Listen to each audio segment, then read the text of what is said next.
तो भाई क्या खतरनाक हो रखा है ना, पूरा जम गया है। हमने गाड़ी इसी पे लगा दी। 4x4 के यही मजे है ना भाई, 4x4 को जहां मर्जी घुसा दो। और अभी इसमें भाई आपको दिख रहा होगा पूरा पैक। देखिए भाई पूरे का पूरा जो पानी था ना वो जम चुका है। सिर्फ बीच में आपको थोड़ा सा पानी कहीं कहीं दिखाई दे जाएगा। सबसे पहली स्नो भी आप यहीं पे देखोगे, नीचे लेफ्ट साइड में देखो गिरी हुई स्नो है, वो यहीं पे आपको दिखाई देगी। और ये देखो भाई यहाँ दीवार भी थोड़ी सी हमें देखने को मिली है। कुछ पैचेस तो इधर हैं ये स्नो के, और बाकी अगर इधर नहीं जाना चाहते तो फिर लोग जाते हैं उधर। तो अब थोड़ा सा पैदल चलना पड़ता है आपको स्नो के लिए। तो ये गेस्ट और चल चुके हैं और अब आपको दिखाते हैं भाई जब ये जाते हैं ना इतनी स्पीड से दौड़ते हैं, मज़े आ जाते हैं एकदम। अब देखना इनकी स्पीड, देखिए पीछे से आ गया और हो जाए धूम धड़ाका। क्योंकि हेलो दोस्तों स्वागत है आप सबका एक नई वीडियो में। और दोस्तों मैं आपका दोस्त बेफिक्रा ओवरलैंडर। और दोस्तों काफ़ी दिन से गायब था क्योंकि भाई पहले गया था शादी में, और शादी में से आते हुए तबीयत हो गई बहुत ज़्यादा ख़राब। तो कुछ दिन किया घर पे रेस्ट, और भाई एक बार फिर दोबारा वापस आ चुके हैं मनाली में। और मनाली का माहौल आप देख सकते हो क्या है भाई, एकदम क्लाउडी है। तो कभी भी मौसम बदल सकता है। और मतलब हवा तो बिल्कुल भी नहीं है, लेकिन भाई स्नो आने के चांसेस होते हैं, वो भी सिर्फ टॉप्स में। जो हिल है उसके टॉप में आ जाता है, जैसे भाई रोहतांग पास में आ गया, बारालाचा पास में, सिंखुला पास में आ गया, ऐसे ही आएगा। क्योंकि अभी मौसम इतना ज़्यादा ख़राब और ठंडा नहीं है कि एकदम मनाली में ही स्नो आ जाएगी। तो आज चलते हैं भाई कैसा रहता है आज का दिन, और मौसम में क्या बदलाव होते हैं शाम तक, वो सब आपको दिखाएंगे इस वीडियो में। वैसे मतलब अगर वेबसाइट में देखो तो भाई 2 दिन का मौसम ख़राब है, आज का भी है और कल का भी है। तो शायद हो सकता है कल भी मौसम ऐसा ही क्लाउडी रहे। करे डेट की तो भाई आज है 7 दिसंबर 2025, और दिन के सुबह के बजे हुए लगभग 11 के आसपास। तो अभी यहाँ से निकलते हैं और देखते हैं किस तरफ आज मूड होने वाला है जाने का। बीटल हो चुकी है स्टार्ट और थोड़ी सी हो रही है गर्म, थोड़ा गर्म करते हैं और फिर निकलते हैं। तो बोलो हर हर महादेव, ओम गणेशाय नमः और जय बजरंगबली, और करते हैं आज के दिन की खूबसूरत सी शुरुआत। तो निकल गए हैं भाई एक खूबसूरत से सफ़र पे। देखते हैं आज का सफ़र कहाँ जाने वाला है। नज़ारे एकदम बेहतरीन हो गए हैं थोड़ा और ज़्यादा, पर थोड़ा सा अब है ना आगे आगे ड्राईनेस आनी शुरू हो जाएगी, पत्ते सूखने शुरू हो जाएंगे हर जगह के। सिर्फ और सिर्फ ये जो दयार और चील के पेड़ है इन पे रह जाते हैं पत्ते, बाकी जितने भी पेड़ हैं सबसे ऑलमोस्ट झड़ चुके हैं, थोड़े ही कहीं बचे होंगे। तो जो नज़ारा बनता है ना वो पूरी मनाली आपको यहाँ से दिखती है। तो एकदम खूबसूरत नज़ारा, और सामने जितनी भी जो सबसे लास्ट तक स्नो रहती है और सबसे फर्स्ट में जो स्नो आती है वो पीक्स बिल्कुल सामने दिखने शुरू हो जाते हैं, जो है अटल टनल वाले।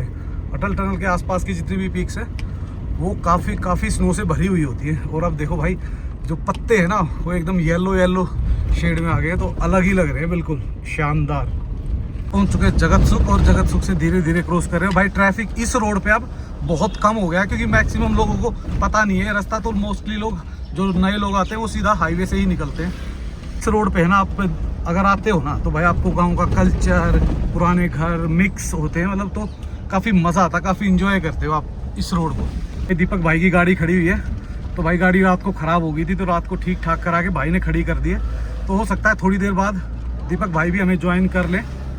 मौसम कभी धूप कभी छाँव कभी धूप ऐसे ही चल रहा है, क्योंकि जब क्लाउड हटते हैं तो एकदम धूप आ जाती है और फिर दोबारा छाँव बन जाती है। तो ऐसा ही चल रहा, तो मुझे लग नहीं रहा कहीं बहुत ज़्यादा कुछ गड़बड़ होने वाली है।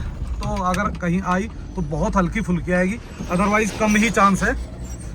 तो यार आ जाए तो अच्छी बात है, क्योंकि देखो जो टूरिस्ट आता है उसको कम से कम देखने लायक कहीं तो थोड़ी बहुत स्नो होना। अगर थोड़ी बहुत भी होती है तो चल जाएगा भाई काम। मान लेने के लिए रुक गए थे आधा एक घंटा, फिर उनके पास बैठ के गप्पे सप्पे मारने लग गए। और भाई जब तक ये देखो मौसम एकदम बिल्कुल क्लियर हो गया, और हमने अब मूड चेंज कर दिया है। अपने वाली गाड़ी को करूँगा सोलांग वैली में खड़ा, और सोलांग वैली से सीधा जाएंगे हम रोहतांग पास। तो भाई स्नो तो देखनी है आज, चाहे गिरती हुई देखें या जमी हुई देखें। तो दोस्तों अभी तो भाई देखो प्रेडिक्शन का कोई भरोसा नहीं है। आज भी देखो इतने भयंकर बादल थे, कल भी काफ़ी भयंकर बादल थे, पर स्नो नहीं आई। तो भाई आज देखते हैं, आज शाम तक रात तक लेट तक हम करेंगे वेट कि अगर स्नो आ जाए। नहीं आती तो भाई कल वेट करेंगे, और कोई तो ऑप्शन तो बचा नहीं है हमारे पास। चुके फिलहाल माल रोड पे ट्रैफिक एज यूजुअल है, बहुत ही नॉर्मल, बहुत ज़्यादा ट्रैफिक भी नहीं है। और भाई टूरिस्ट यहाँ तो कम दिख रहा है, क्योंकि आजकल जो टूरिस्ट मैक्सिमम ट्रैवल कर रहा है ना, वो है या तो कपल्स का या फिर ग्रुप्स का। तो कपल्स वगैरह जो भी होते हैं वो इस टाइम घूमने के लिए निकले होते हैं भाई अपनी डेस्टिनेशन पे, चाहे सोलांग वैली की तरफ जाए या फिर रोहतांग की तरफ चले जाए। तो वहाँ तो जाम नहीं था, पर ये देखिए भाई जैसे ही हम पहुँचे हैं अपने भांग में, तो भांग में पहुँचते पहुँचते लंबी कतार लगी हुई है जाम की। ये देखो पता नहीं क्या कारण है, पर काफ़ी लंबी लाइन लगी हुई है, पर धीरे धीरे ट्रैफिक चल रहा है। तो अभी देखते हैं कितना टाइम लगेगा यहाँ से निकलने में।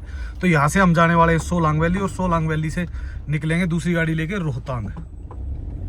5 से 10 मिनट लगी होंगी हमें वहाँ से क्रॉस करने में। और अब हम आ चुके हैं नेहरू कुंड। तो ये देखिए राइट साइड में नेहरू कुंड है। आजकल भाई यहाँ पे कुछ कंस्ट्रक्शन वगैरह चली हुई है, तो काफ़ी जेसीबी वगैरह खड़ी हुई है। और ये है लेफ्ट साइड में हनुमान मंदिर। तो जय बजरंगबली। और अब आगे निकलते हैं और दिखाते हैं आपको कुछ और सुंदर नज़ारे सोलांग वैली और रोहतांग पास के वाले पलचान। और भाई आसपास की जितनी भी एक्टिविटीज़ थी वो सारी चालू हो चुकी है, चाहे वो जिप लाइन हो, चाहे पैराग्लाइडिंग हो, और शायद राफ्टिंग भी अब चालू हो चुकी है। तो अब आप अगर आते हो तो सारी एक्टिविटीज़ का एंजॉय कर सकते हो। उनका मिजाज कुछ अलग ही चल रहा है भाई। ये देखो अभी फिर दोबारा से बादल गहरे हो गए हैं और काले हो गए हैं, और धूप भी बिल्कुल कम हो गई है।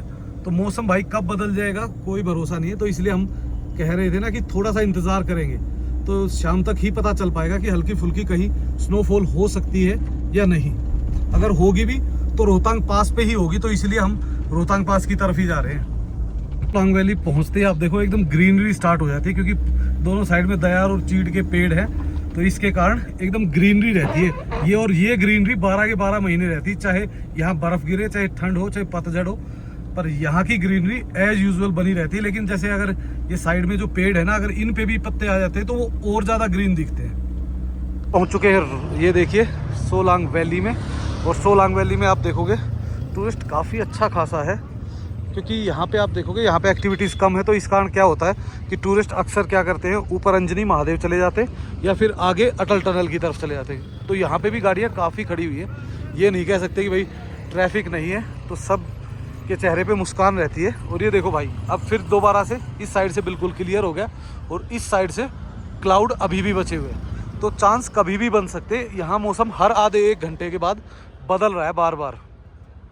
कुछ सोलांग वैली का हाल। और अभी निकल रहे हैं यहाँ से हम पार्किंग में। तो पार्किंग में मुकेश भाई वेट कर रहे हैं। तो हो सकता है हम गाड़ी यहाँ छोड़े, या हो सकता है हम नीचे पलचान में भी छोड़ सकते हैं, तो वो डिपेंड करता है। अभी कोई ऐसा मूड है नहीं, 2 मिनट बैठ के गप्पे शप्पे मारेंगे और उसके बाद फिर यहाँ से निकलेंगे। तो भाई फिलहाल आ चुके हैं। ये बंदा भी मिल चुका है, यो छोटा यो करते हुए पकड़ा गया। छोटा यो वहाँ जाते हुए पकड़ा गया है, अभी तो पकड़ लिया गया। अभी जा रहे हैं भाई, थोड़ा हल्का फुल्का लंच करेंगे, और लंच करके ही यहाँ से तब निकलेंगे, क्योंकि भाई आगे पता नहीं होता। एक तो भाई ये इतना हूँ करके जाती है जिप्सी, हमारी आवाज़ तो वैसे ही मिस हो जाती है। ये ले एक और भी आ गया भाई हमारे, ये देखो कैसे। अब बताओ हमारी आवाज़ कहाँ से आएगी। तो फिलहाल भाई दोनों भाई जा रहे हैं लंच करने, तो लंच करेंगे। लंच करके फिर यहाँ से निकलते हैं अपना रोहतांग की तरफ, देखते कितनी स्नो है। हो चुका है यहाँ पे अपना देसी ढाबे हैं काफ़ी, तो उसमें से खाना खाया, लंच किया, और अब यहाँ से निकल रहे हैं। गाड़ी अपनी छोड़ दी है यहीं पे, और नीचे लेके आ गया था पलचान तक, और पलचान से अब हम जा रहे हैं रोहतांग की तरफ। तो ये रास्ता जाता है सीधा रोहतांग को। हमने ड्राइवर रख लिया, अब कोई दिक्कत नहीं है। तो अब ये चलाएगा गाड़ी के साथ या विद गाड़ी। हाँ, तो जिसके पास भाई खुद की गाड़ी हो, हाँ, वो ड्राइवरी के लिए अप्लाई कर सकते हो भाई। कोई भी अगर जाना चाहता है तो बिल्कुल आ सकते हो। तो फिलहाल शराफत का जमाना नहीं रहा, बंदे को लिफ्ट दो फ्री में, और इतनी सुन रहा है ना। काहे की शराफत भाई, शराफत गई तेल लेने। फिलहाल तो माहौल बनना चाहिए बस, सिर में लगाने के लिए। हाँ, पहुंचने वाली कोठी पर भाई, कोठी में भी अब वो खूबसूरती रही नहीं, क्योंकि कोठी की खूबसूरती या तो ग्रीनरी में होती है, या फिर यहाँ पे वाइट जब हो जाता है ना प्रॉपर, चारों तरफ स्नो होती है तभी। तो भाई अब यहाँ पे भी ऐसा सूखा सूखा सा लग रहा है। तो ऊपर जब तक स्नो नहीं आती तब तक तो ये ऐसे ही दिखेगा। अब कुछ दिन जल्दी ही आपको ये खुशखबरी मिलने वाली है। तो ये सामने देखिए, ये जो है ये अब आपका ऊपर जो रोपवे बन रहा है ना, उसका फर्स्ट स्टॉप है। तो यहाँ से रोपवे चालू हुआ करेगा और सीधा आपको रोहतांग तक घुमा के लेके आया करेगा। तो जल्दी ही, बहुत जल्दी ही ये रेडी हो जाएगा, क्योंकि सारे पिलर वगैरह ऑलमोस्ट रेडी हो चुके हैं। से जैसे ही हम ऊपर चढ़ते हैं तो ये देखिए भाई, अब मतलब जो ट्री लाइन है ना वो मिक्स आ गई है। आधी जो जिनके पत्ते झड़ चुके हैं, आधी जो अपने दयार और चील के पेड़ है उनकी है, कायल भी है, चील भी है, मिक्स चलते हैं। तो इनके हरियाली दिख रही है, तो बीच में एकदम कहीं तो हरियाली आ जाती है, कहीं एकदम बिल्कुल सूखा आ जाता है। हमने देखोगे कभी हम आते थे ना यहाँ पे ना 8-8 10-10 वाटरफॉल थे, पर अब क्या होता है ग्लेशियर जमने स्टार्ट हो जाते हैं दोबारा। स्नो जो आएगी वो भी जमी हुई रहती है और जो पुराने ग्लेशियर है वो भी पिघलना कम हो जाते हैं, क्योंकि ठंड बहुत ज़्यादा हो चुकी है, टेम्परेचर बहुत ज़्यादा माइनस जा चुका। और यहाँ तो भाई वो जो तलवारें बनती थी ना वो बन जाएंगी अभी मेरे ख्याल से, और 15 दिन 20 दिन में जैसे ही बर्फ़ आएगी ना और बर्फ़ इससे नीचे आना शुरू करेगी ना पिघल के, और वो बीच में ही जम जाएगी। काफ़ी लोग ये क्वेश्चन पूछ रहे थे कि भाई ये मतलब बंद हो जाता था 15 नवंबर को, हाँ। जो रोहतांग पास था, लेकिन भाई क्या होता है देखो मैं आपको क्या बताता हूँ कि प्रशासन पहले देखता है कि सिचुएशन क्या है। उसके बंद होने का कारण भी सिर्फ ये होता है कि जब बर्फ बहुत ज़्यादा हो जाती है और पानी बहुत ज़्यादा जमना शुरू हो जाता है, ब्लैक आइस जमना शुरू हो जाती है, तो इस कारण से उसको बंद किया जाता था। लेकिन अभी टेम्परेचर इतना ज़्यादा नहीं गिरा है कि बिल्कुल ही हर जगह जम जाए। अभी जम रहा है पानी, ऐसा नहीं कि ब्लैक आइस नहीं बन रही, पर बहुत कम बन रही है। तो इस कारण से प्रशासन उसको चेक करता है, उसमें पुलिस भी है, उसमें प्रशासन भी है, सारे जाते हैं, रेकी करते हैं, फिर वो डिसाइड करते हैं कि क्या हमें इसको कुछ दिन और खुला रखना चाहिए पर्यटकों के लिए। तो अभी ये पर्यटकों के लिए खुला हुआ है, लेकिन सिर्फ तब तक जब तक कि स्नोफॉल नहीं होता। और अभी फिलहाल सिर्फ 4x4 को ही परमिट मिल रहा है, क्योंकि भाई ऊपर जो जगह जगह बीच में जो पीसेस है ना जो ब्लैक आइस के, उस पे 4x2 का चलना बहुत मुश्किल है और बहुत रिस्की है। तो इस कारण सिर्फ और सिर्फ 4x4 ही अलाउड की हुई है। पहुंचने वाले हैं गुलाबा बैरियर पे। तो सामने भाई सिर्फ अगर इस पहाड़ को देखो तो स्नो है, बाकी और कहीं भी स्नो नहीं है। और बादल कभी एकदम बहुत ज़्यादा क्लाउडी हो रहे हैं और कभी एकदम साफ। तो भाई रोड का काम भी तरक्की पे है, तो बहुत जल्दी ही ये एकदम नया चमचमाता हुआ रोड बन जाएगा। और ये सामने गुलाबा बैरियर, तो यहाँ से अपना परमिट चेक कराते हैं फिर निकलते हैं। आगे भी भाई रोड बन रहा है एक साइड का, तो शायद इन्होंने कहाँ तक कंप्लीट किया है देखते हैं। शायद मेरे ख्याल से अभी स्टार्ट किया है, तो अभी तो टाइम लगेगा इसको कंप्लीट होने में। पर जब ये कंप्लीट हो जाएगा तो भाई मज़ा आ जाएगा इस साइड से भी जाने का, क्योंकि इस साइड में सिर्फ एक ही नेगेटिव पॉइंट था, वो था ये कि भाई ये रोड थोड़ा सा टूटा हुआ है मढ़ी तक। ये आप गुलाबा चेक बैरियर से आगे चलोगे तो ये देखो सामने एक और यहाँ पे पॉइंट बना हुआ है रोप वे का, तो यहाँ पे भी रुका करेगा, तो यहाँ पे भी व्यू पॉइंट बनेगा और उसके बाद आप यहाँ से फिर आगे निकल जाया करोगे। ये देखो ये पूरा काम जो चला हुआ है ना ये सारा रोप वे का ही है, तो बहुत ही सुंदर ये पिलर्स हैं भाई उसके रोप वे के। और भी अब काफ़ी सुंदर हो गया क्योंकि पूरा डबल बना दिया है।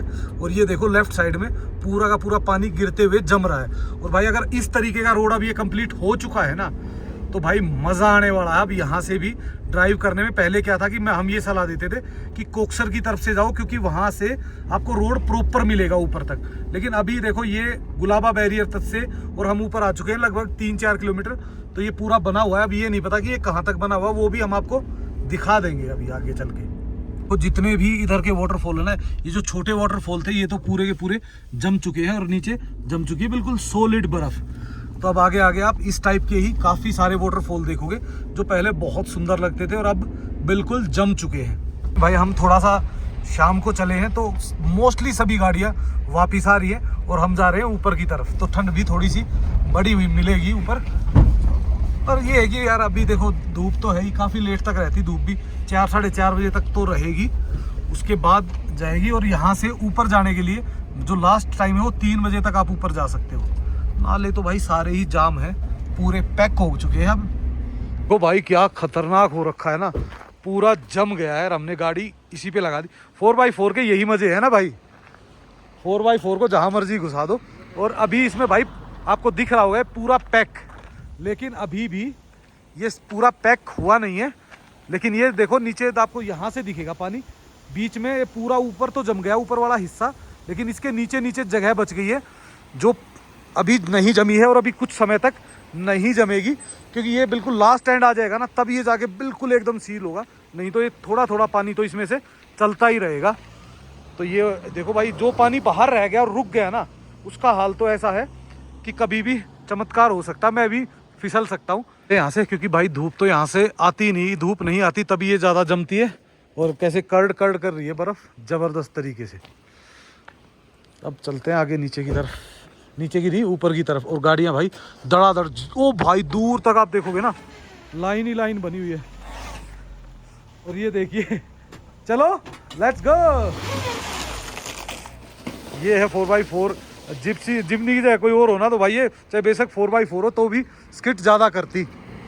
एक रास्तों पे देखोगे इतनी सारी 4x4 गाड़ियाँ दूर तक आपको दिखेंगी, पर सारी गाड़ियाँ नीचे उतरने वाली हैं। सिर्फ एक हम ही मूर्ख ऊपर की तरफ प्रस्थान कर रहे हैं। एरिया भी मतलब अब थोड़ा बहुत बीच में एरिया बचा हुआ है जो रोड नहीं बना है। बाकी यहाँ पे क्या है कि ये थोड़ा सा मतलब सिंगल तो नहीं कह सकते, पर डबल जैसे होता है बहुत ज़्यादा बड़ा।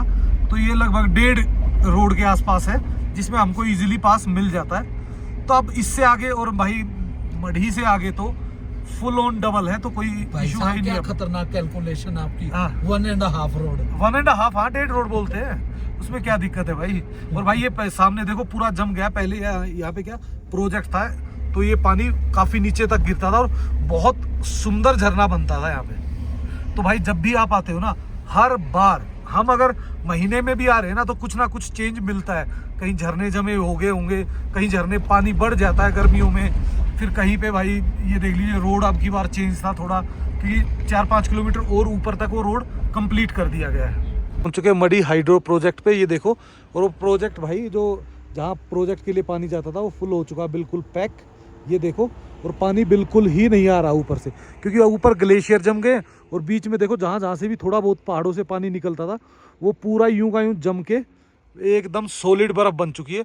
और ये भी पूरा जम चुका है। और जैसे जैसे अब टेम्परेचर और ज़्यादा घटेगा, ये लेयर बिल्कुल, अब तो देखो हल्का हल्का आपको दूर से ऐसा लग रहा होगा कि थोड़ा थोड़ा बहुत पानी दिख रहा है, फिर ये बिल्कुल एकदम सफ़ेद हो जाएगा। और ये सामने दिखने लग गई है मढ़ी, ये देखिए। एक वीक के अंदर अंदर बर्फ नहीं आई ना तो भाई ये सामने जो जहाँ से गाड़ी आ रही है ना, इसके साथ पीछ बैक में देखिए आप, एक एरिया दिख रहा है जहाँ पे हम कैंपिंग करते थे। तो मैं दोबारा आने वाला हूँ यहाँ पे कार कैंपिंग करने। टेम्परेचर भाई चाहे कितना ही ठंडा हो, पर जहाँ जो यहाँ पे क्या कार कैंपिंग करने का अपना मज़ा है ना, वो अलग ही लेवल है। देखो नीचे पूरी पूरी नदी जम चुकी है, पर यहाँ पे अभी भी जो कार कैंपिंग करने का मज़ा आने वाला है ना, वो अद्भुत होगा।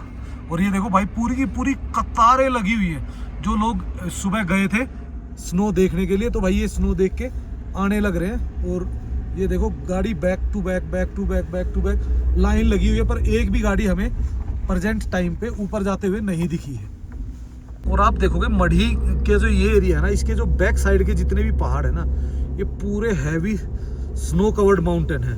तो भाई यहाँ बैठ के जो फीलिंग आती है ना, वो एकदम अलग ही होती है। लोग आते हैं यहाँ पे, देखो नॉर्मली लोग जब ट्रैवल करते हैं तो यहाँ पे सुबह आके ब्रेकफास्ट करते हैं और सुबह सुबह धूप का और इस नेचर का और स्नो का मज़ा लेते हैं। वो भाई कितनी जिप्सी, और आप देखोगे सारी जिप्सी और जिमनी, क्योंकि 4x4 ही अलाउड है। और यही गाड़ियाँ यहाँ पे मैक्सिमम 4x4 कमर्शियल में है। सामने आ गया है मंदिर जो कोठी में है, मढ़ी में है। मैं कोठी यार बार बार निकल जाता है, तो मढ़ी में बड़ा ये मंदिर है सामने। भाई स्नोफॉल जब यहाँ होती है ना, लास्ट मंथ जब अक्टूबर में स्नोफॉल हुई थी, तो यहाँ से हमने वीडियो बनाई थी। बहुत आपके साथियों के साथ आए थे हमें ना, हाँ याद है? हाँ काफी साथी थे हमारे उस टाइम। पर इस एरिया में है ना थोड़ी सी एक प्रॉब्लम रहती है जो हमेशा ही रहती है, वो है तेज हवाएं। तेज हवा जब चलती है ना भाई, तो बाहर खड़ा होना मुश्किल हो जाता है। थोड़ी देर भी रहोगे ना तो स्किन फटनी शुरू हो जाती है, होठ फटने शुरू हो जाते हैं। और भाई वैसे भी ठंड ज़्यादा लगती है। वैसे तो देखो मैं जैकेट वगैरह लेके आया हूँ प्रॉपर, तो कोई इशू है नहीं। तो देखते हैं अभी ऊपर रोहतांग जाके ही नीचे उतरेंगे, मस्त वहां से दिखाते हैं आपको सुंदर नज़ारे। देखिए और ये काफी सारे बने हुए, पर भाई गवर्नमेंट ने एक जैसे बना के दे रखे हैं ना, तो बहुत सुंदर लगते हैं। और ये देखो जिप्सियाँ जितनी भी रुकी हुई हैं, ये सारी टूरिस्ट को लेके ही आई थी। तो बस ये आके भाई कोई लंच वगैरह कर रहा है, जो लेट हो गया वो लंच वगैरह करके तब यहाँ से निकल रहे हैं। तो हम तो भाई अभी निकल गए हैं ऊपर की तरफ, और यहाँ से रोहतांग पास रह जाता है 17 किलोमीटर। अगर भाई आप इसकी दूरी देखोगे, मनाली से पड़ता है 50, लेकिन यहाँ से मढ़ी से पड़ता है 17 किलोमीटर। लेकिन अगर आप राउंड ट्रिप करते हो तो भाई वहाँ से आप सीधा मेरे ख्याल से 12 से 15 किलोमीटर है कोकसर से नहीं, 12 से 15 किलोमीटर है ग्राम्फू से 5 किलोमीटर नीचे है कोकसर से 8 किलोमीटर अटल टनल है, 8.5-9 किलोमीटर लंबी अटल टनल। उसके बाद आपका 12 किलोमीटर है वहाँ से अपना सोलांग वैली, और सोलांग वैली से लगभग 10-12 किलोमीटर है वापस मनाली। तो ये पूरा रूट है आपका, ब्रेक डाउन करके बता दिया आपको कहाँ कौन सी चीज़ कितनी दूर है। और अगर आप अटल टनल के नॉर्थ पोर्टल से सिसु जाओगे तो सिर्फ 5 किलोमीटर पड़ता है। पहाड़ों की चोटियों पे तो हमें पूरा सफ़ेद दिखने लग गया है, लेकिन अभी तक रोड के आसपास में स्नो नहीं दिखने लगी है। जल्दी ही हमें रोड के आसपास भी दिखनी शुरू हो जाएगी। देखो भाई नीचे पूरा प्रॉपर क्या सुंदर व्यू आ रहा है ना, वो पूरा का पूरा एरिया जहाँ पे खाना खाने का, और नीचे देखिए वो प्रोजेक्ट वाला एरिया, और सामने दिख रही है स्नो कवर्ड पीक्स।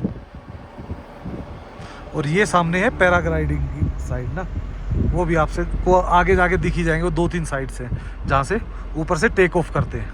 नज़ारे दिख रहे हैं भाई चारों तरफ, स्नो ही स्नो, मज़ेदार एकदम। फीलिंग आने लग जाती है जैसे जैसे आप रोहतांग में ऊपर की तरफ चलते हो ना। और ये तो भाई जब ये पूरा वाइट होगा तब तो फीलिंग एकदम ही चेंज हो जाएगी। देखोगे सामने हो रही है पैराग्लाइडिंग, तो इस बंदे ने यहाँ से टेक ऑफ किया है। ये एरिया है, तो ये टेक ऑफ का एरिया, यहाँ से टेक ऑफ करके अब ये सीधा, अगर देखो यहाँ से 2 ऑप्शन है, या तो ये सीधा उतरेगा यहाँ पे इस एरिया में, या फिर ये सीधा चला जाएगा मनाली में। तो मैं यहाँ से फ्लाई करके, यहाँ से नहीं, इससे भी ऊपर से, यहाँ के आसपास से मैं फ्लाई किया था, और मैं भाई यहाँ से फ्लाई करके सीधा का सीधा मनाली उतरा था। तो वो एक अलग ही एक्सपीरियंस था, वो आप अब मेरी वीडियो में जाके देख सकते हो। तो एक समस्या है ना जब आप आते हो ना, तो वो हमेशा रहती है, वो है ठंड की। तो ठंड के लिए आप अपनी कैप और सन ग्लासेस, दिन में सन ग्लास की बहुत ज़्यादा रिक्वायरमेंट होती है, और ऊपर भाई कैप वगैरह की ज़रूरत रहती ही रहती है। तो जब भी आप ट्रैवल कर रहे हो तो अपनी कैप वगैरह प्रॉपर पहन के आए। और वैसे अगर आप स्नो में लेना चाहते हो प्रॉपर मज़ा, तो अपना भाई जो स्नो सूट आता है ना, स्नो ड्रेस बोलते हैं उसको, 200-250 रुपये लगते हैं। उससे क्या है कि आपके एक तो अपने खुद के कपड़े ख़राब नहीं होते, गीले नहीं होते, और भाई आपको ठंड भी नहीं लगती।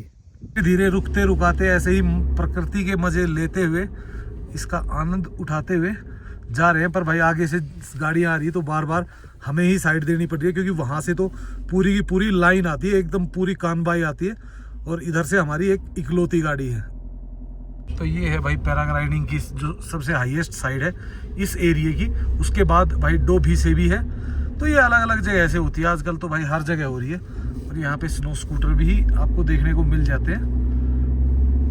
पहुँचने वाले हैं रानी नाला, और रानी नाला भाई वो जगह है जहाँ पे अपना सबसे पहले बर्फ़ जमनी शुरू होती है, और सबसे लास्ट तक जो बर्फ़ बचती है ना, वो है रानी नाला, जो आप देख पाओगे बिल्कुल सामने। ये देखो यहाँ पे जो वाटरफॉल था वो पूरा का पूरा जम चुका है, एकदम कड़क क्रिस्टल क्लियर जमा हुआ है।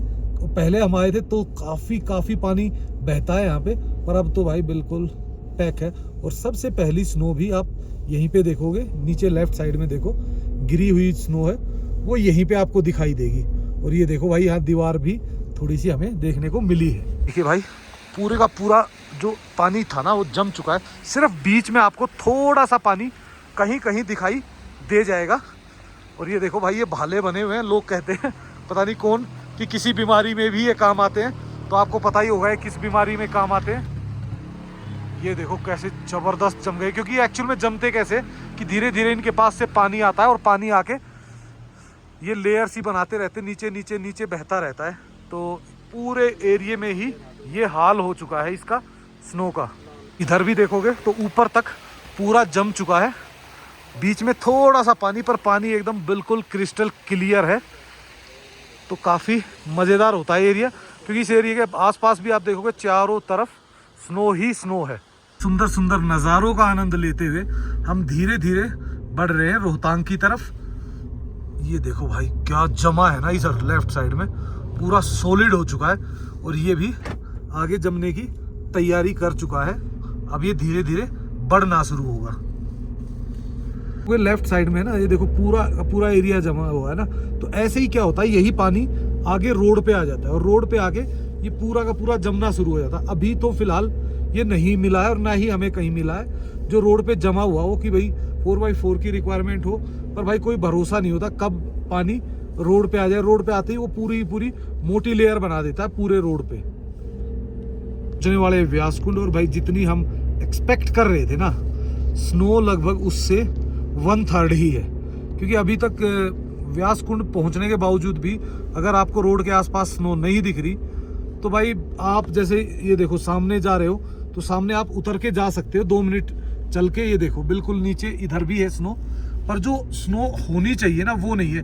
ये देखो पूरी स्नो मेल्ट होके और एकदम स्ट्रॉन्ग आइस बन गई, ब्लैक आइस जो होती है ना वो बन चुकी है। तो यानी कि ये बर्फ पूरी पिघली है और उसके बाद बनी है। नहीं भाई अभी तो 1-2 टन और बचे हुए हैं वहां तक पहुंचने के लिए।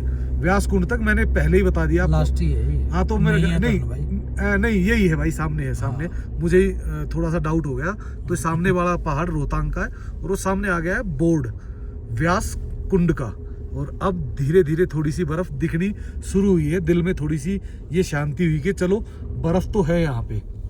देखिए ये जो दिख रहा है ना आपको, तो भाई यही स्नो पॉइंट बनाया हुआ है, ये भी है। और ऊपर 0 पॉइंट भी हुआ है। 0 पॉइंट क्या है? 0 पॉइंट भी बस ये एरिया है, इसमें बस ये थोड़ा सा घूम के जाते हैं तो ही दिखता है। तो भाई फिलहाल स्नो के मामले में तो सिर्फ ये है कि भाई कुछ नहीं है से अच्छा है, लेकिन स्नो नहीं है भाई। मैं जो एक्सपेक्ट करके आया था उससे आधी भी स्नो नहीं है ये।